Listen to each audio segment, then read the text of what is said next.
It's Dorothy Guining with Scrapbooking Quebec. Today I'm here for the Scrapbook Nerd online shop, and I'm going to be creating a quick and easy 12 by 12 layout featuring a mixed bag of products. Again, and I say that because I did this in my very last process video. My plan is to create my own collection using this ephemera pack as my jumping off point. It was designed by Vicky Pepeouanou, and she is a Greek mixed media artist for Stamperia. I love the colors and images, and the collection, it's called Create with Happiness, has stamps, paint, ephemera, and other products, but it doesn't have any paper. I bought it anyway, and I figured I would add my own. So let's jump right in and start creating a collection. So the first thing I want to do is show you this ephemera pack. It's absolutely gorgeous. Now I almost didn't buy it because there was nothing, like no paper to go with it, and I'm a 12 by 12 scrapbooker. But I love the images, especially the cat in the books. I love the rich jewel tones.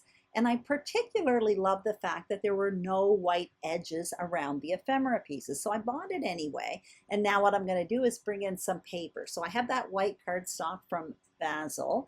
I'm also going to bring in some wood grain paper. This is basically a staple in my stash. It's from Simple Stories. And I'm going through the wood grains. I end up deciding to pick that kind of medium dark brown. They all would have went, but that's the one I go with. For printed paper, I was looking for something that had that distressed vintage look. So I brought out the solids pack from 49 and Market from their Curator's Meadow collection. I select the red and the green. I'm flipping now through a 6 by 8 collection for that very same 49 and Market collection. I bring in this off-white piece. Anyway, I do want to point out I don't end up using all of this, but when I create a collection, I kind of bring in my options. I have some alphas from Vicky Boutin, some word dies as well, basically title options. I have that envelope die from Tim Holtz, and I also have a Tim Holtz stamp called Faded Type. So now I'm showing you off camera, I prepared my frame style foundation with 3 sheets of paper, and I gutted 2 of them. There is a tutorial on my channel where I explain how to do that, so that will be listed below. I'm going to show you here I have a bunch of scraps of paper. I have the paper that I gutted from behind the foundation page, plus a little bit more, and I do have my photos there as well. They are not matted, they are 5 by 3.5, along with a wallet size photo. You'll see that in a minute. I also want to apologize. My tripod is a little wonky today, so things look a little bit off. Anyway, hopefully it will be fixed by my next video. I'm showing you the basket here. Those are, I should say, the tools that I plan to use in this video. I don't use them all, but I do end up using quite a few of them.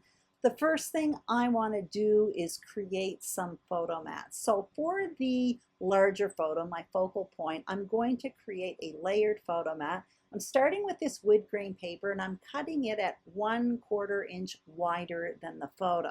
I'm going to adhere my photo down right away, and then what I'm going to do is just tear the bottom. So it's nice and equal around the top 3 sides, but at the bottom there, I am going to make the mat go a little bit longer, and I'm just going to tear it. So I'm just going to kind of create a little bit of a messy look here today. Now I'm going to work on the next layer, and I'm going to work with the red paper. This one I cut at 4.5 inches, and then what I am going to do is just place it behind that photo with the wood grain paper.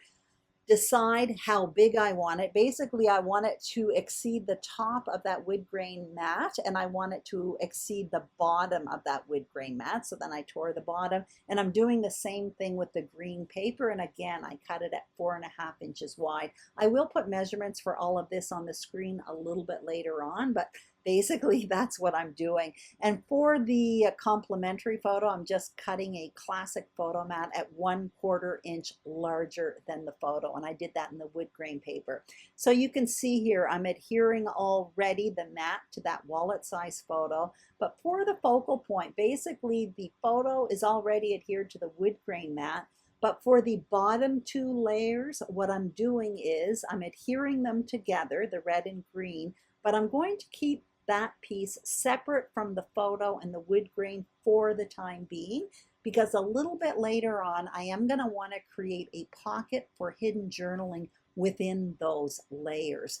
Now what I'm going to do is place these pieces on my page. It's going to be kind of a top right heavy layout.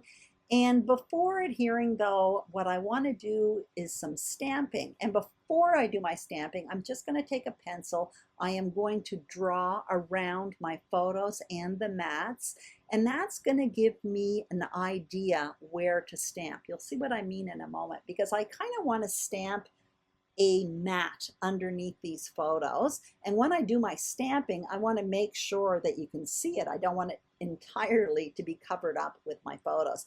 So I'm bringing out this stamp set. It's called Faded Type from Tim Holtz, and I have my ink there from Stampin' Up. It's soft suede. And what I am going to do is kind of stamp around. So I'm using that pencil drawn line as my guide, just to make sure that the mat that I'm stamping just kind of peeks out beyond that. When I'm stamping twice before re-inking. So what that's doing is giving me kind of two different colors of ink. Now this stamp set is no longer in the shop. It's quite old actually. There is another stamp set in the shop that's very similar to this one, and it's actually part of this Create with Happiness collection. So I'm going to list this stamp set in the description box, the one I'm using, but I'm also going to list the other one in case it interests you. Now what I want to do is create a tag and a pocket to put behind my focal point photo, and that's where my journaling is going to go. I have a die set from Elizabeth Craft Designs. This one has different tags and different tag toppers. Again, I will list this one in the description box below. I'm not sure if it's available at the moment in the shop. You can always press the notify me button, but I also want to point out there are a bunch of dies in the shop for tags. So if you like tags, you may want to check that out. I happen to love tags. So you can see here, I created a tag and a little tag topper. I adhered them both together. Now I want to create a pocket. So what I'm doing is I place the tag where I want it to be, and now I'm taking this Terran tape and I'm just basically putting the tape around the tag, making sure I add a little bit of space. I don't want the tag to be too tight in there. And once I have the placement down with that tape, I'm going to just tape this piece of scrap paper behind it. It's blue, but it doesn't show. Basically, I grabbed a piece of scrap cardstock that was nearby and just put it and just use that as my pocket. Again, you can't see it. So I adhered it behind that wood grain paper, and now I could adhere that photo with the wood grain paper and now the pocket on top of those two other layers, the red and the green. So before continuing, I'm just taking an eraser and erasing my pencil drawn lines. And now what I'm doing is adhering my photo with all of those layers and the hidden journaling pocket to the page. And I will do the very same thing with that complimentary wallet size photo. Now I'm all ready to do my embellishing. This is a pretty quick and easy layout actually. So I'm going to get out that tray here, and that's where all of my embellishing is. That is basically just the ephemera pack. And what I plan to do is create two embellishment clusters. One there in the top right, that is going to be my main one, and another one in the bottom left. So you can see at the top right, I started with that suitcase pack. Then I added the books in the bottom right along with that cat. And now I'm just adding a few more pieces at the top, those flowers. I add another flower on top of that pile of books at the bottom. And I have some little leaf bunches as well that I'm tucking in and around that cluster at the top. That tag at the top as well, even though it's going to be my journaling, also serves as an embellishment piece, and it kind of makes that cluster a bit bigger. Now these ephemera pieces are supposed to be self-adhesive, and I start with the books and it comes off very, very easily, and then suddenly with the cat I'm having trouble. Same thing here with the suitcases at the top. So I end up turning off my camera because it is the first time I'm using this project, and I try to figure out what's happening or if there is a trick to removing the adhesive, and basically I concluded some of them came off and others didn't. Now I have to point out I am a little bit impatient when it comes to products that don't work quickly for me, so I probably could have given it a bit more time. Anyway, I do want to point that out. I had trouble with a few of those pieces. But in the end, I end up adding some foam adhesive. So I do that with that cat at the bottom. I do it with some of the flowers at the top. And I do want to point out as well, you're going to notice that cat at the bottom does get switched up for a smaller cat at the very, very end.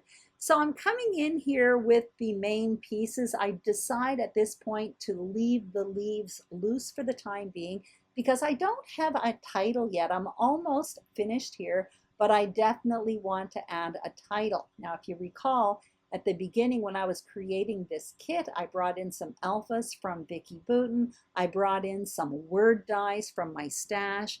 But I like the way the page is looking now, and I don't want there to be a big title. So I ended up getting the ephemera pack from that 49 and Market Curator's Meadow collection because I figured the colors and the mood and feel went with it. And sure enough, I found this little circle there that says Priceless Memories, which is exactly something I want to document behind that photo there, that hidden journaling. So I decide to use that. I end up popping it up on foam adhesive just to make it a bit more title worthy.